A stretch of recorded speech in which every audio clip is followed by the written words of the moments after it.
Hello students, welcome back to my channel. Today we are going to start the second part of circular motion. In the previous video we have discussed about the parameters of circular motions. Now we are going to discuss about the acceleration. Actually there are four type of accelerations. First, centripetal acceleration, and the second is tangential acceleration,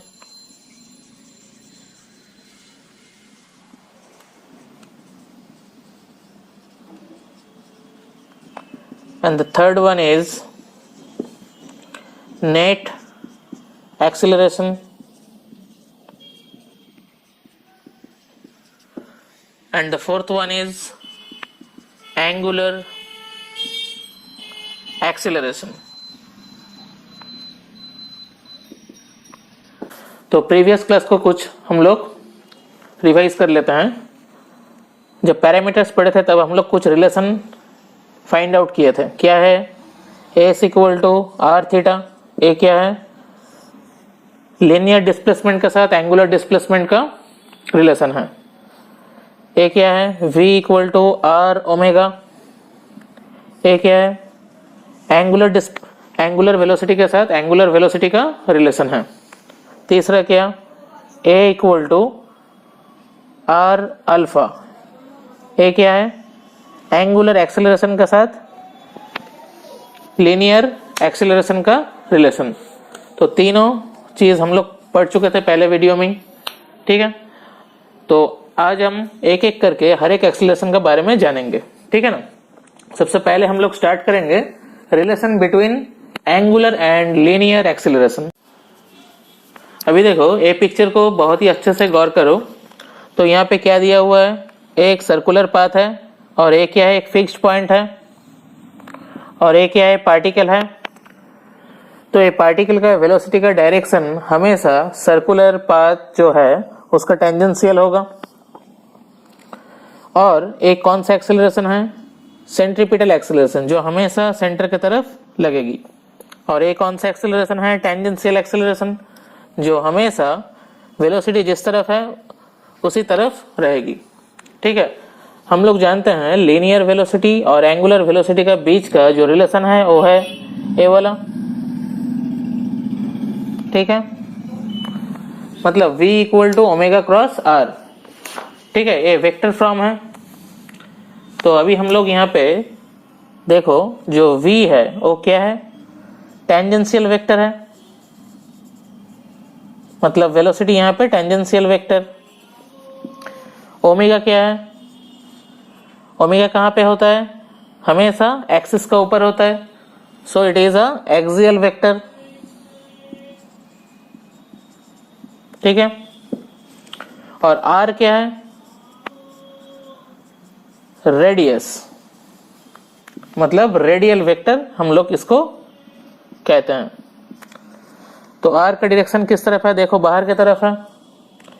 यहाँ पे ये तीनों चीज को अगर देखो, यहाँ पे देखो वी, आर एंड ओमेगा एक दूसरे के साथ परपेंडिकुलर है.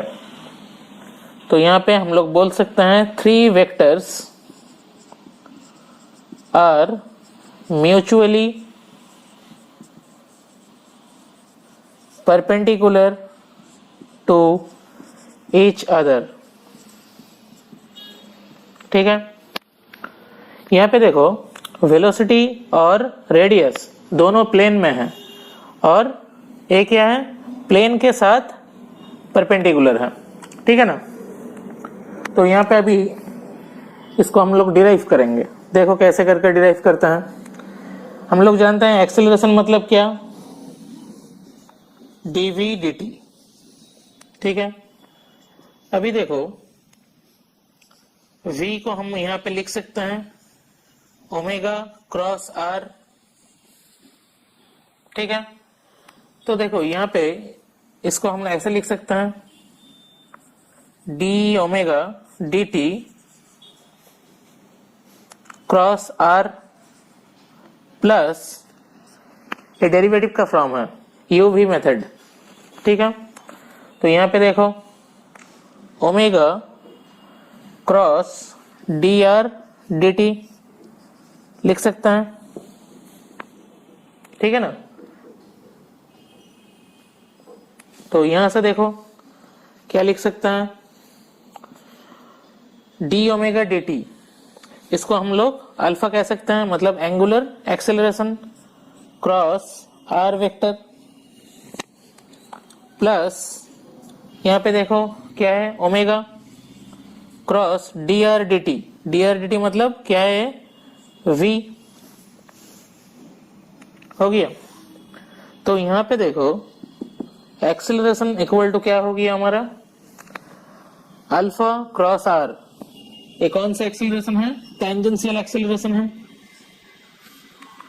और ओमेगा क्रॉस v ये कौन सा एक्सेलरेशन है, सेंट्रीपिटल एक्सेलरेशन। तो यहां पे देखो एक्सेलरेशन टेक फ्रॉम निकल के आ गया, ठीक है। तो यहां पे हेंस AT मतलब टेंजेंशियल एक्सेलरेशन एंड AC मतलब centripetal acceleration are two components of net linear acceleration, right. ये क्या है, component of net linear acceleration. अभी हम लोग डिस्कस करेंगे सेंट्रीपिटल एक्सेलरेशन। यहाँ पे देखो अभी पार्टिकल इस तरफ है, सर्कुलर पाथ में मूव कर रही है, मतलब सेंट्रीपिटल एक्सेलरेशन इसका सेंटर की तरफ होगा। ये जो सेंट्रीपिटल एक्सेलरेशन है इसका दूसरा नाम क्या है, रेडियल एक्सेलरेशन भी बोल सकते हैं, ठीक है।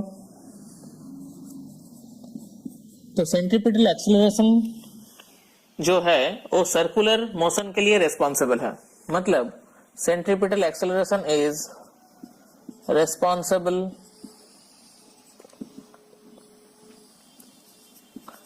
फॉर सर्कुलर मोशन, ठीक है। तो अभी हम लोग देखेंगे सेंट्रीपिटल एक्सेलरेशन के बारे में। तो सेंट्रीपिटल एक्सेलरेशन इक्वल टू हम लोग लिख सकते हैं ओमेगा क्रॉस v, ठीक है। अभी देखे हम लोग नेट एक्सेलरेशन का जो दोनों कंपोनेंट होता था, एक था टेंजेंशियल एक्सेलरेशन, दूसरा क्या, सेंट्रीपिटल एक्सेलरेशन। तो सेंट्रीपिटल एक्सेलरेशन में हम लोग लिख सकते हैं ओमेगा क्रॉस v मतलब linear velocity equal to omega cross v मतलब हम लोग क्या लिख सकते हैं, ओमेगा क्रॉस r, ठीक है ना। यहां पे देखो r क्या है, रेडियल है, ठीक है ना, रेडियल वेक्टर। तो इसकी डायरेक्शन किस तरफ है, देखो एक्स एक्सिस की तरफ है, मतलब यहां पे देखो r का डायरेक्शन किस तरफ है, टुवर्ड्स एक्स एक्सिस, ठीक है। ओमेगा का डायरेक्शन किस तरफ है, टुवर्ड्स वाई एक्सिस, ठीक है। और सेंट्रीपिटल एक्सेलरेशन का डायरेक्शन किस तरफ है, टुवर्ड्स नेगेटिव एक्स एक्सिस,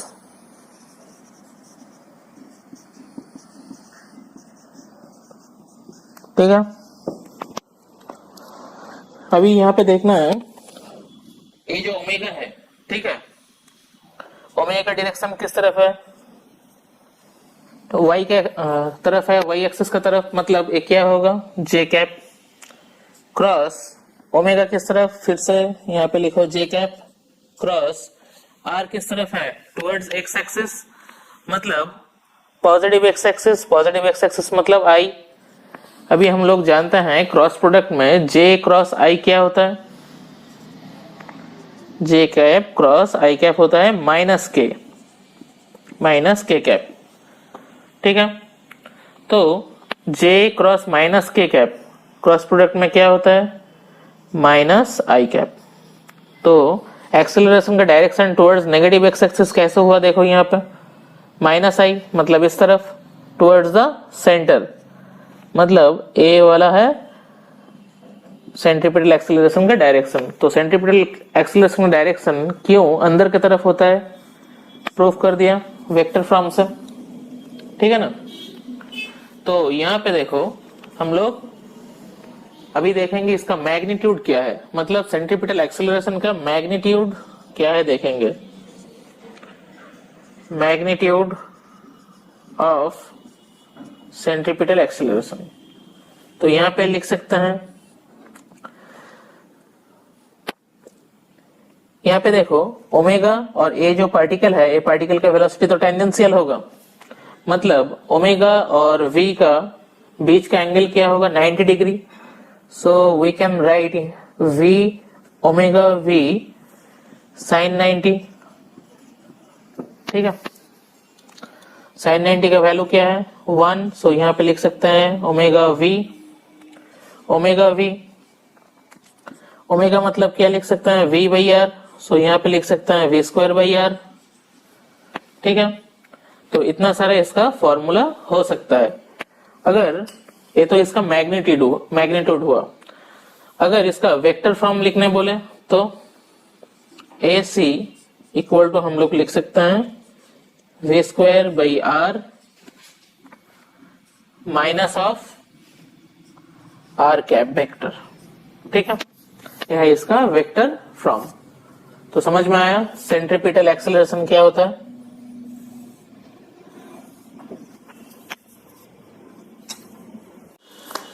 अभी हम लोग डिस्कस करेंगे टेंजेंशियल एक्सेलरेशन।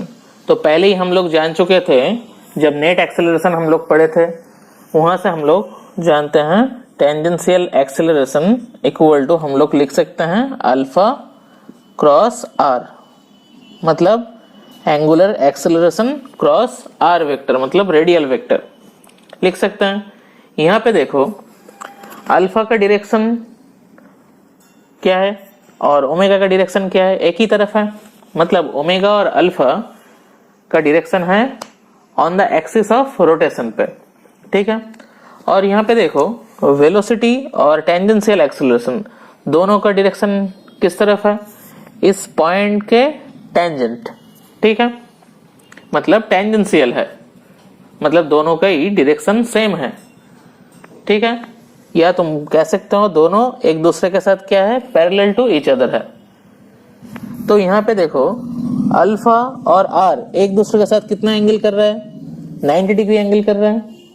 तो यहाँ पे हम लोग लिख सकते हैं tangential acceleration equal to alpha R, cross product में क्या होता है हमेशा साइन थीटा, तो यहाँ पे थीटा कितना होगा 90 डिग्री। ये पूरा एक्सिस को अगर ट्रांसपोज करके इस तरफ लेके आओ तो कितना एंगल बना रही है 90 डिग्री आर के साथ, तो साइन 90 का वैल्यू कितना है 1।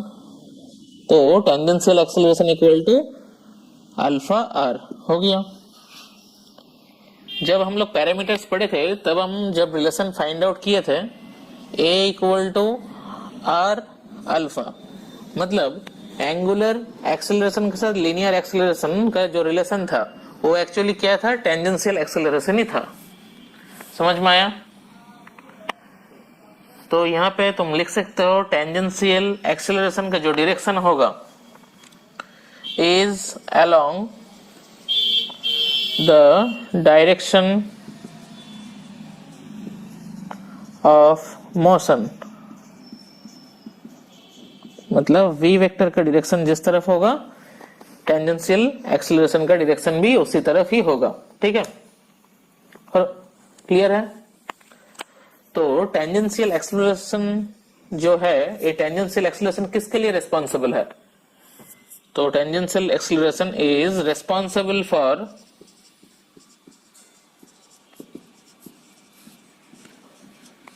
Change in speed of particle,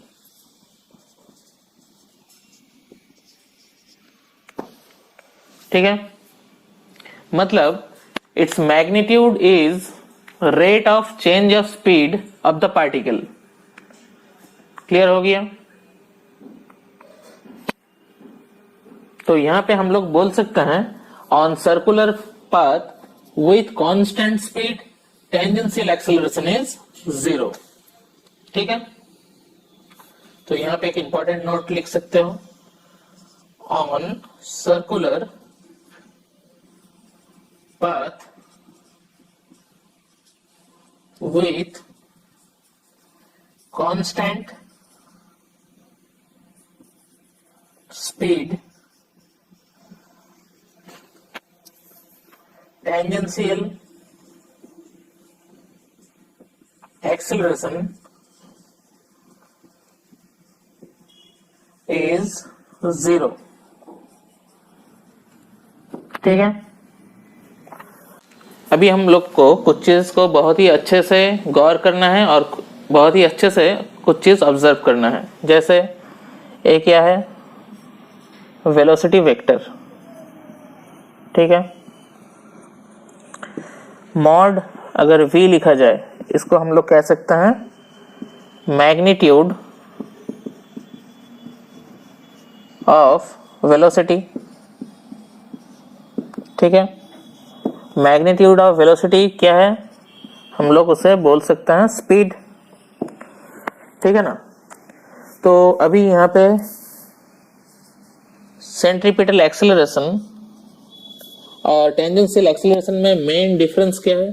centripetal acceleration में क्या चेंज होता है? डायरेक्शन चेंज होता है। ठीक है, डायरेक्शन चेंज होता है हर एक पॉइंट पर।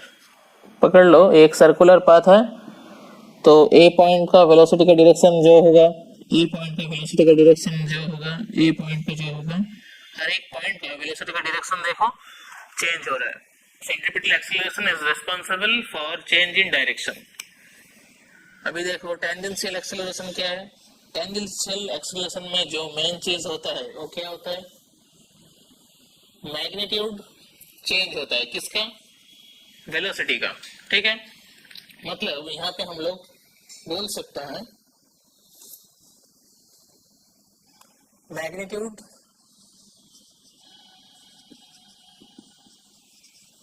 ऑफ वेलोसिटी मतलब स्पीड, मैग्नीट्यूड ऑफ वेलोसिटी मतलब ही क्या है? Speed changes. ठीक है, तो यहाँ पे अगर फार्मूला वाइज लिखा जाए तो कैसे लिखेंगे? सेंट्रीपिटल एक्सेलरेशन के लिए हम लोग फार्मूला यूज करेंगे v²/r और इक्वल टू r⍵²। ठीक है, और टेंजेंशियल एक्सेलरेशन के लिए हम लोग लिखेंगे derivative of mod v dt। Mod मतलब क्या समझाता है यहाँ पे? मैग्नीट्यूड, मतलब मैग्नीट्यूड का चेंज हो रहा है, ये है टेंजेंशियल एक्सेलरेशन। ठीक है, और अगर नेट एक्सेलरेशन लिखा जाए तो हम लोग लिख सकते हैं total mod of dv dt। ये क्या है? नेट एक्सेलरेशन मतलब टोटल चेंज इन वेलोसिटी, मतलब यहाँ पे मैग्नीट्यूड भी चेंज हो रहा है एंड डायरेक्शन भी चेंज हो रहा है। दोनों अगर चेंज हुआ तो इसे हम क्या कहेंगे? Net acceleration. समझ में आया? यहाँ पे देखो, अगर एक सर्कुलर पाथ है, ये अगर सेंटर है, ए पॉइंट को फिक्स करके कोई भी पार्टिकल घूम रही है, तो अंदर की तरफ क्या होगा? Centripetal acceleration. और ए पॉइंट का रिस्पेक्ट में टेंजेंशियल एक्सेलरेशन का डायरेक्शन क्या होगा? Towards tangent. तो देखो दोनों का बीच का एंगल कितना हो गया? 90 डिग्री। मतलब centripetal acceleration always perpendicular tangential acceleration. तो ये दोनों जो वेक्टर है, दोनों वेक्टर का बीच का जो रिजल्टेंट एक्सेलरेशन होगा वही क्या होगा? Net acceleration. मतलब हम लोग नेट एक्सेलरेशन इक्वल टू लिख सकते हैं √/ac² प्लस at²। ठीक है, हम लोग जब टेंजेंशियल एक्सेलरेशन पढ़े थे तब लास्ट में एक पॉइंट लिखे थे, वो क्या था? जब स्पीड कांस्टेंट होगी तब वो पार्टिकल का टेंजेंशियल एक्सेलरेशन क्या होगा? 0 होगा। लिखा था लास्ट लाइन पर। लेकिन वो क्यों होता है? यहाँ पे देखो स्पीड यूनिफॉर्म मतलब हम लोग बोल सकते हैं स्पीड क्या है? कांस्टेंट। ठीक है, स्पीड मतलब क्या? मॉड्यूलस ऑफ v, इसी को हम लोग स्पीड कहते हैं। तो ये क्या है? कांस्टेंट। और टेंजेंशियल जो एक्सेलरेशन है इसका फॉर्मूला क्या है? The rate of change of speed. तो ये क्या है? वेलोसिटी। मतलब यहाँ पे मॉड v मतलब है स्पीड। तो कोई भी कांस्टेंट टर्म का डेरिवेटिव क्या होता है? हमेशा 0 होता है। ठीक है, तो टेंजेंशियल एक्सेलरेशन क्यों 0 होता है समझ में आ गया? क्लियर? अभी यहाँ पे देखो दूसरा चीज,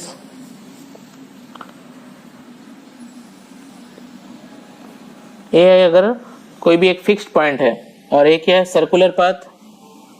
इस पॉइंट पे एक पार्टिकल मूव कर रही है, तो टेंजेंशियल एक्सेलरेशन इस तरफ, सेंट्रीपिटल एक्सेलरेशन इस तरफ, और बीच में जो रिजल्टेंट निकल के आएगी वो क्या है? वही है ए नेट। तो तभी हम लोग लिखे थे √AC² प्लस AT², क्योंकि दोनों का बीच का एंगल क्या है? 90 degree. AC perpendicular to AT। एक क्या है? उसका मैग्नीट्यूड था। अगर डायरेक्शन फाइंड आउट करना है तो कैसे निकालेंगे? हमेशा डायरेक्शन जब हम लोग फाइंड आउट करते हैं तो टेंजेंट के रिस्पेक्ट में लेना पड़ता है। तो इसको हम लोग अल्फा पकड़ लेता है। तो यहाँ पे देखो tan अल्फा इक्वल टू हम लोग लिख सकते हैं परपेंडिकुलर बाई बेस। तो ए एंगल के रिस्पेक्ट में परपेंडिकुलर क्या होगा? AC upon AT। तो ये हो गया इसका डायरेक्शन। समझ में आया? अभी हम लोग कुछ ऑब्जर्वेशंस देखेंगे, जैसे कि स्पीड अगर कांस्टेंट हुआ, मतलब मैग्नीट्यूड ऑफ वेलोसिटी अगर कांस्टेंट हुआ, अभी अभी हम लोग प्रूव किया, टेंजेंशियल एक्सेलरेशन उसका कितना होगी? 0। ठीक है ना? तो अगर कहा जाए उसका सेंट्रीपिटल एक्सेलरेशन क्या होगी, तो अगर कोई भी पार्टिकल सर्कुलर पाथ में मूव कर रही है और उसका स्पीड कांस्टेंट है, ठीक है, तब भी उसका सेंट्रीपिटल एक्सेलरेशन 0 नहीं होगा। क्यों नहीं होगा? अगर सर्कुलर पाथ में वो पार्टिकल मूव कर रही है, मतलब टुवर्ड सेंटर एक एक्सेलरेशन क्रिएट हो रहा है। वो कौन सा? सेंट्रीपिटल एक्सेलरेशन, जिसके लिए मतलब कोई भी सर्कुलर पाथ होने के लिए सेंट्रीपिटल एक्सेलरेशन होना बहुत ही जरूरी है। मतलब सेंट्रीपिटल एक्सेलरेशन यहाँ पे क्या होगा? Not equal to 0। अगर यहाँ पे कहा जाए नेट एक्सेलरेशन कितना होगा, हम लोग अभी अभी फॉर्मूला में देखे थे। नेट एक्सेलरेशन का फॉर्मूला क्या था? Tangential acceleration square plus centripetal acceleration का स्क्वायर। तो यहाँ पे देखो टेंजेंशियल एक्सेलरेशन कितना? 0 हो रहा है, तो इसको 0 कर दो। लेकिन सेंट्रीपिटल एक्सेलरेशन क्या है? तो यहाँ पे सिर्फ सेंट्रीपिटल एक्सेलरेशन ही रह गया। तो सेंट्रीपिटल एक्सेलरेशन क्या है? Not equal to 0। मतलब ए नेट भी क्या है? नॉट इक्वल टू 0 हो गया। समझ में आया? अभी देखना है एंगुलर एक्सेलरेशन इसका क्या होता है। ठीक है, तो हम लोग क्या जानते हैं? टेंजेंशियल एक्सेलरेशन इक्वल टू हम लोग लिख सकते हैं R alpha. So alpha equal to हम लोग लिख सकते हैं AT/R। अगर टेंजेंशियल एक्सेलरेशन 0 हो गया, मतलब अल्फा मतलब एंगुलर एक्सेलरेशन भी 0 हो जाएगी। ठीक है ना? मतलब एंगुलर एक्सेलरेशन क्या हो गया? 0। तो यहाँ पे देखो टेंजेंशियल एक्सेलरेशन कितना हुआ? 0। उसके साथ रिलेटेड क्या है? एंगुलर एक्सेलरेशन, वो भी इसीलिए 0। और यहाँ पे देखो centripetal acceleration not equal to 0। क्यों? पार्टिकल सर्कुलर पाथ से मूव कर रही है बोल के। तो सेंट्रीपिटल एक्सेलरेशन 0 नहीं है बोल के नेट एक्सेलरेशन भी 0 नहीं है। ये ऑब्जर्वेशन बहुत ही इंपॉर्टेंट है। ठीक है। यहाँ पे देखो ये प्रॉब्लम दिया हुआ है, यहाँ पे एंगुलर वेलोसिटी दिया हुआ है 3t और रेडियस दिया हुआ है 2 मीटर। तुमको निकालना है सेंट्रीपिटल एक्सीलरेशन, टेंजेंशियल एक्सीलरेशन और net acceleration at t equal to 2 second पर, ठीक है ना। तो सबसे पहले यहाँ पे देखो v इक्वल टू हम लोग क्या लिख सकते हैं, r ओमेगा, r कितना दिया हुआ है 2, ओमेगा कितना दिया हुआ है 3t, मतलब हो गया यहाँ पे 6t। तो सेंट्रीपिटल एक्सीलरेशन का फॉर्मूला हम लोग जानते हैं v स्क्वायर बाई r।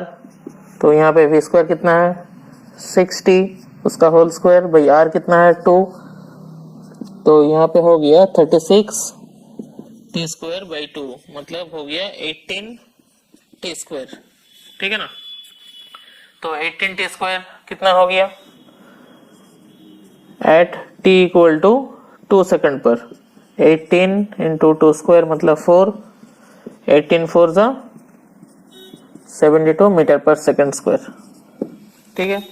ये क्या हो गया सेंट्रीपिटल एक्सीलरेशन हो गया। अभी देखो टेंजेंशियल एक्सीलरेशन का बारी है। तो टेंजेंशियल एक्सीलरेशन मतलब डेरिवेटिव ऑफ dv dt। तो यहाँ पे देखो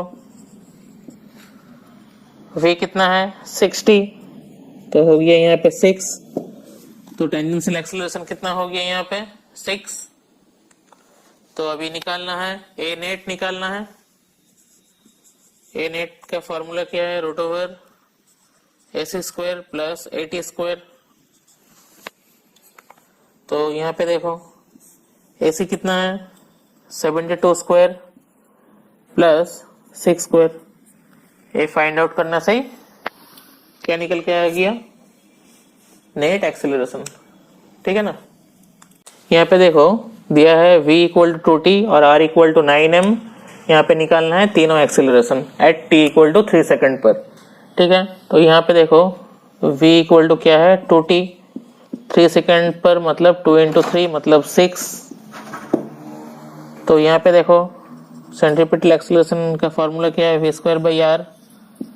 तो यहाँ पे हो गया 6 स्क्वायर बाई 9 मतलब 36 बाई 9 कितना हुआ 4 मीटर पर सेकंड स्क्वायर। और टेंजेंशियल एक्सीलरेशन कितना होगा यहाँ पे d mod v dt, v कितना है यहाँ पे 2t, इसका डेरिवेटिव करने से हो गया 2 मीटर पर सेकंड स्क्वायर। और a नेट कितना हो गया ac स्क्वायर प्लस 80 स्क्वायर मतलब 4 स्क्वायर प्लस 2 स्क्वायर कितना हुआ यहाँ पे 16 प्लस 4 मतलब हो गया यहाँ पे रूट ओवर 20, ठीक है, मतलब 2√5, ठीक है ना। इसका अगर डायरेक्शन फाइंड आउट करने बोला तो क्या होगा tan अल्फा इक्वल टू हम लोग जानते हैं AC बाई 80। AC यहाँ पे कितना है 4 और t कितना है 2 मतलब 2। सो यहाँ पे लिख सकते हैं alpha equal to tan inverse 2, ठीक है, हो गया है इसका डायरेक्शन। ये प्रॉब्लम पे देखो सबसे पहले हम लोग को यहाँ पे वेलोसिटी फाइंड आउट कर लेना है। v इक्वल टू हम लोग लिख सकते हैं r ओमेगा, यहाँ पे r कितना है 2, ओमेगा कितना है 2t मतलब हो गया यहाँ पे 4t, ठीक है ना। यहाँ पे अभी सेंट्रीपिटल एक्सीलरेशन का फॉर्मूला क्या हम लोग जानते हैं r ओमेगा स्क्वायर। तो r कितना है 2, ओमेगा कितना है 2t उसका होल स्क्वायर मतलब यहाँ पे हो गया 8t स्क्वायर, ठीक है। अभी टेंजेंशियल एक्सीलरेशन अगर फाइंड आउट करना है तो उसका फॉर्मूला है d mod dv dt। तो यहाँ पे 4t डेरिवेटिव करने के बाद हो गया 4, तो टेंजेंशियल एक्सीलरेशन कितना निकल के आ गया 4। अभी यहाँ पे देखो सेंटर की तरफ होगा सेंट्रीपिटल एक्सीलरेशन और इस तरफ है टेंजेंशियल एक्सीलरेशन, ठीक है। ये क्या होगा नेट एक्सीलरेशन या रिजल्टेंट एक्सीलरेशन, और जो एंगल होगा वो किसका रिस्पेक्ट में होगा टेंजेंशियल एक्सीलरेशन का रिस्पेक्ट में होगा। सो यहाँ पे हम लिख सकते हैं tan यहाँ पे अल्फा कितना है बोल दिया गया है 37 डिग्री है। सो यहाँ पे हम लिख सकते हैं tan 37 degree equal to AC by 80। ठीक है, यहाँ पे AC कितना है 8t स्क्वायर और 80 कितना है 4 और tan 37 का वैल्यू कितना है 3/4। सो यहाँ पे हो गया 8t स्क्वायर बाई 4, 4 यहाँ पे cancel, therefore t square equal to 3/8, therefore t equal to हो गया √3/8 सेकेंड। ठीक है, ये हो गया हमारा आंसर। यहाँ पे जो प्रॉब्लम दिया है, यहाँ पे दिया गया है तीनों ब्लॉक एक एक्सिस को फिक्स करके 2 रेड पर सेकेंड एंगुलर वेलोसिटी से मूव कर रही है।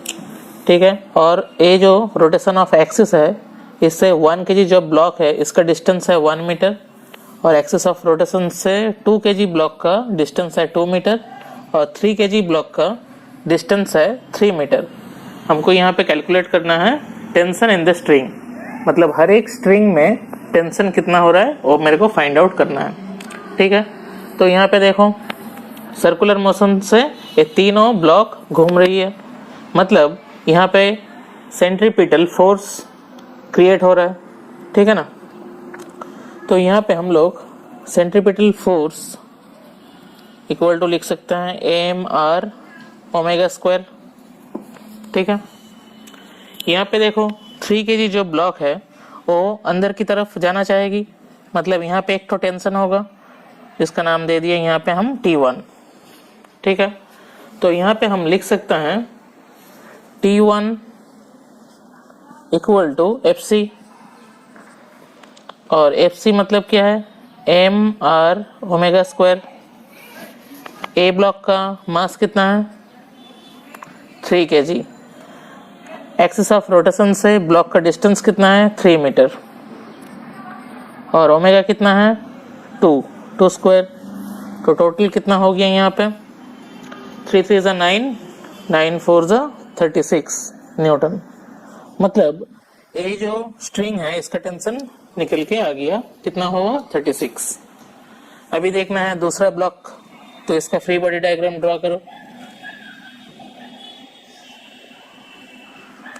ठीक है, ये क्या है 2 kg ब्लॉक है, इस तरफ T1 और इस तरफ T2, मतलब यहाँ पे ए भी अंदर की तरफ जाना चाहती है, तो यहाँ पे क्या होगा नेट एक्सेलरेशन मेरे को लेना है यहाँ पे।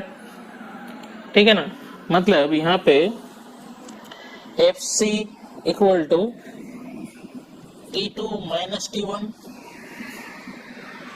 ठीक है ना, तो यहाँ पे FC मतलब mr ओमेगा स्क्वायर, T2 मालूम नहीं है, T1 मालूम है कितना 36 और ए ब्लॉक का मास कितना है 2 और एक्सिस ऑफ रोटेशन से डिस्टेंस कितना है 2 मीटर का और ओमेगा क्या है 2, तो हो गया यहाँ पे T2 माइनस 36। तो T2 भी निकल के आ जाएगी यहाँ पे 4 and 4 16, 16 plus 36 52 न्यूटन। ठीक है, मतलब ये जो स्ट्रिंग है इसका टेंशन कितना होगी 52 न्यूटन। ठीक है ना, अभी देखना है यहाँ पे 1 kg जो ब्लॉक है इसका फ्री बॉडी डायग्राम ड्रॉ किया, तो 1 kg ब्लॉक का इस तरफ T2 और इस तरफ T3, ऑब्वियसली सेंटर की तरफ आना चाहेगी, मतलब ये T3, मतलब T3 का टेंशन T2 से ज्यादा होगी। तो यहाँ पे हम लिख सकते हैं FC equal to T3 minus T2। तो यहाँ पे FC मतलब सेंट्रीपिटल फोर्स, तो यहाँ पे भी mr omega square equal to T3 नहीं जानते हैं हम लोग, T2 जान गए हैं अभी 52। ठीक है ना, तो यहाँ से T3 इक्वल टू लिख सकते हैं 52 प्लस m कितना है यहाँ पे 1 kg, एक्सिस ऑफ रोटेशन से डिस्टेंस कितना है 1 मीटर और ओमेगा क्या है 2 स्क्वायर। तो टोटल यहाँ पे हो गया 4 मतलब 56 न्यूटन। ठीक है, तो यहाँ पे देखो तीनों जो स्ट्रिंग है, ए वाला जो स्ट्रिंग इसका टेंशन कितना पकड़े थे T3 का वैल्यू कितना 56। ए वाला जो स्ट्रिंग है इसका टेंशन कितना पकड़े थे T2, तो इसका टेंशन कितना हुआ 52 न्यूटन। और यहाँ पे जो स्ट्रिंग है इसका टेंशन कितना पकड़े थे T1, तो इसका वैल्यू कितना हो गया 36 न्यूटन। ठीक है, तो यहाँ पे हर एक स्ट्रिंग का टेंशन निकाल लिया है। ठीक है ना।